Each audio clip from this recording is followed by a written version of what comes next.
Bharatiya Janata party सभी को जीतने के लिए लड़ेगी। बाद में क्या परिणाम आते हैं, लेकिन हम पूरा यत्न करेंगे और पांचों की पांचों सीटें लेने का प्रयास करेंगे। हम तैयार हैं। पहले से जो लॉ एंड ऑर्डर अच्छा मेंटेन हुआ है। जब भी इलेक्शन कमीशन यहाँ पर नोटिफिकेशन जारी करता है, भारतीय जनता पार्टी उसके लिए पहले से ही तैयार है। मुझे लगता है कि सबसे बड़ा दल बन करके अगर कुछ चुनावों के बाद उभरेगा तो वो भारतीय जनता पार्टी है। आतंकवाद, पत्थरबाजी, परिवारवाद, अलगाववाद, रोजमर्रा के बंद, कश्मीरी पंडितों का विस्थापन, ये बहुत सी चीजें, पाकिस्तान परस्ती, पाकिस्तान के झंडे, ये इस दौरान में आए। धारा 370 के कारण से जम्मू कश्मीर का माहौल बिगड़ा।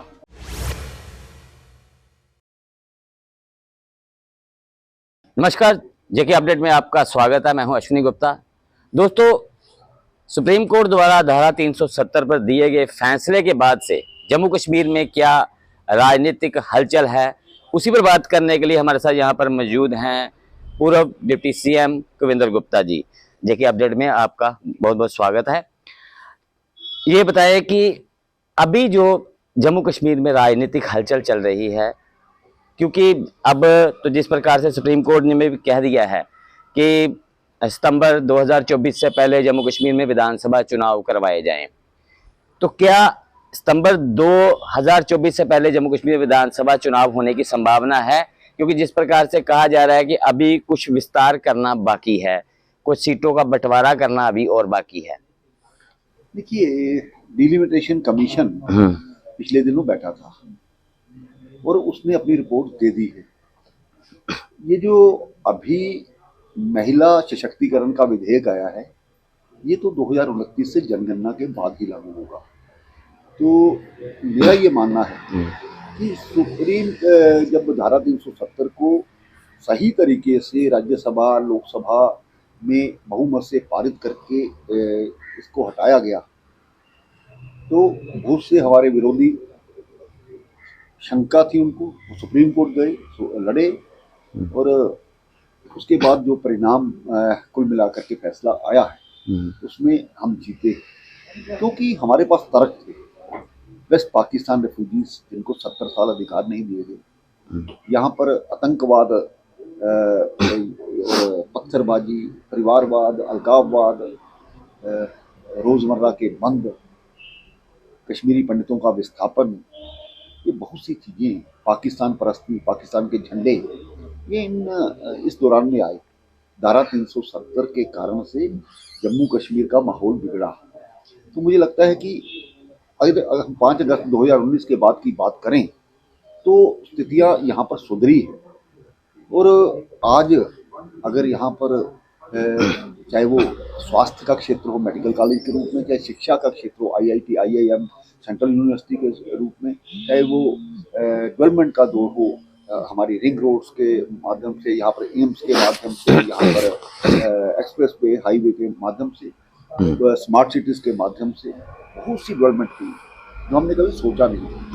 तो उस 70 साल के दौर में हम ले कोई कॉलेज नहीं दे सके, और आज इस प्रकार से हम आगे बढ़ रहे हैं। लोग इसका अच्छी तरह से जानते हैं और मुझे लगता है कि बहुत बड़ा समर्थन आने वाले समय में हमें मिलने वाला है।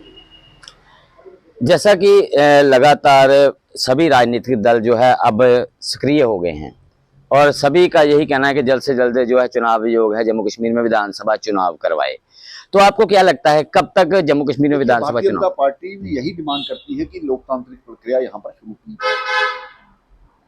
हम तैयार हैं। पहले से जो लॉ एंड ऑर्डर अच्छा मेंटेन हुआ है। जब भी इलेक्शन कमीशन यहाँ पर नोटिफिकेशन जारी करता है, भारतीय जनता पार्टी उसके लिए पहले से ही तैयार है। मुझे लगता है कि सबसे बड़ा दल बन करके अगर कुछ चुनावों के बाद उभरेगा तो वो भारतीय जनता पार्टी है। लगातार अगर हम बात करें तो जब से भाजपा और PDP गठबंधन की सरकार टूटी है, उसके बाद से यहाँ पर जो है लोकतांत्रिक प्रक्रिया जो है वो लगातार समाप्त होती चली गई। अब जिस प्रकार से जम्मू कश्मीर में निकायों का कार्यकाल समाप्त हुआ, तो निकायों के चुनाव भी नहीं करवाए गए, जबकि होने जो साथ के साथ ही थे। तो इस पर आपको क्या लगता है कि क्यों नहीं? मैं ये कहना चाहता हूँ पूरे देश में, चाहे वो लोकल बॉडीज थे, चाहे वो पंचायतें थी, 13 बार इलेक्शन हो गई। जम्मू कश्मीर में 4 बार। ये किन लोगों ने किया? जम्मू कश्मीर में हमने पहली बार बीडीसी डीडीसी क्या होता है लोगों को दिखाया। ठीक है, कई कारणों से बड़े प्रदेशों में 6 महीने 1 साल इलेक्शन चलते हैं।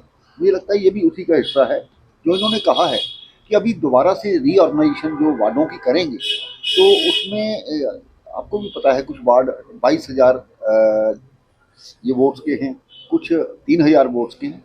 कहीं बराबर करना जरूरी है। मुझे लगता है कि ये भी 6 महीने में प्रक्रिया अगर पूरी हो जाती है तो इलेक्शन दोबारा होंगे, मेरा ये मानना है। अगर विपक्षी पार्षदों की बात करें, क्योंकि आप भी पूर्व में जो मेयर रह चुके हैं, तो विपक्षी पार्षदों का क्या कहना है कि अभी हाल ही में जिस प्रकार से जम्मू म्युनिसिपल कॉर्पोरेशन द्वारा टैक्सेस बढ़ाए गए हैं, टैक्सेस 2 गुना किए गए, कई जगह तो 10 गुना तक टैक्सेस बढ़ाए गए हैं, तो उनका यही कहना है कि जब तक जम्मू म्युनिसिपल कॉर्पोरेशन का हाउस चलता रहा तब तक ऐसा कोई टैक्स सामने नहीं आया, लेकिन अब एकदम से सभी टैक्सेस बढ़ा दिए गए। देखिए, आज कॉर्पोरेशन नहीं है, अगर वो बुलाते हैं, और कुल मिलाकर के हम पुराने समय से अब की बात करें तो बहुत सी परिस्थितियाँ भी बदली हैं। आज डेवलपमेंट का एक बड़ा दौर है।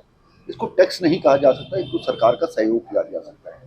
सफाई के लिए अगर 100 रुपया लेते हैं तो वो आज तक हुआ नहीं था, तो मुझे लगता है उसको देना चाहिए, क्योंकि हम व्यवस्था को सुधारना चाहते हैं।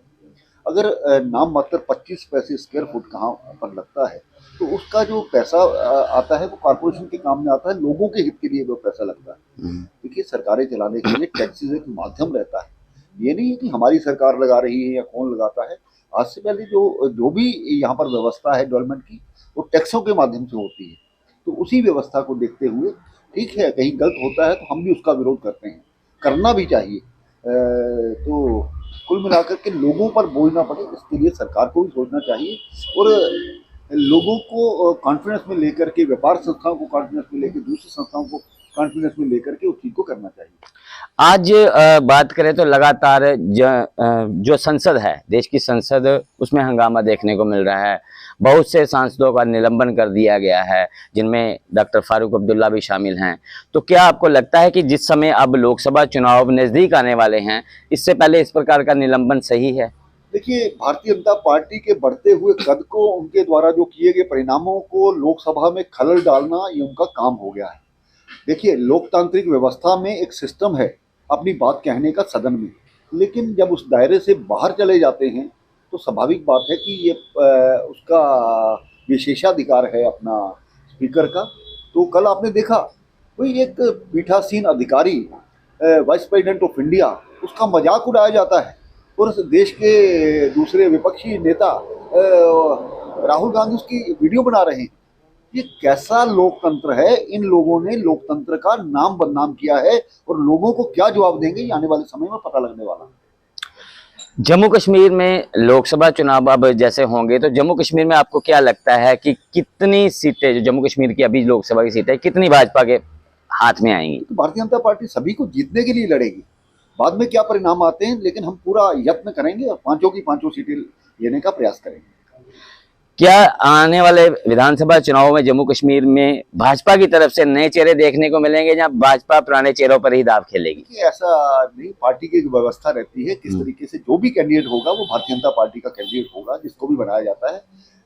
हमारे यहाँ पर किसी भी कार्यकर्ता को, आपको पता है 2014 में मुझे जम्मू वेस्ट से यहाँ भेज दिया गया। कौन कहाँ पर किस जगह किसकी जरूरत है, किस समय, ये पार्टी तय करेगी। क्यों? पार्टी का जो भी चेहरा होगा, क्योंकि भाजपा की तरफ से जो देखा गया है हाल ही में, जो जैसे बाहर के राज्यों में चुनाव हुए हैं, सीएम का चेहरा ऐसे लोगों को बनाया गया जो लोग कहीं भी व्यवस्था में नजर नहीं आते थे, हालांकि पार्टी का कामकाज कर रहे थे, वे दिग्गज चेहरे हटाकर उन लोगों को सामने लाया गया। तो क्या जम्मू कश्मीर में भी ऐसा हो सकता है? पार्टी भारतीय जनता पार्टी ही है जिसमें कोई भी व्यक्ति किसी भी स्थान पर पहुंच सकता है। तो ये मुझे लगता है कि एक अच्छा वो मानना चाहिए कि